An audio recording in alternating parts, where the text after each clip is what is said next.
everybody loves fireworks. The lights, the colors, and of course, the big boom.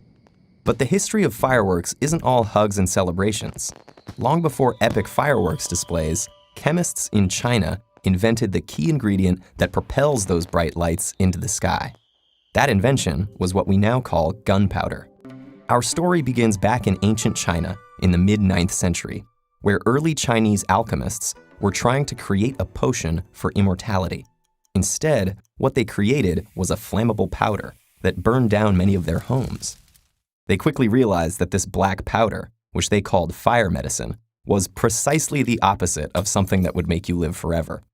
In these early days, the Chinese hadn't yet figured out how to make the powder explode. It was simply very flammable, and their armies used it to make flaming arrows and even a flamethrower.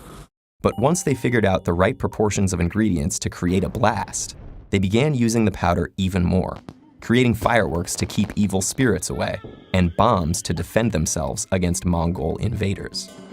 It was these Mongols, most likely, who spread the invention of gunpowder across the world. After fielding Chinese attacks, they learned how to produce the powder themselves and brought it with them on their conquests in Persia and India. William of Rubruck, a European ambassador to the Mongols, was likely responsible for bringing gunpowder back to Europe around 1254. From there, engineers and military inventors created all kinds of destructive weapons. From bombs to guns to cannons, gunpowder left its mark on the world in some pretty terrible ways.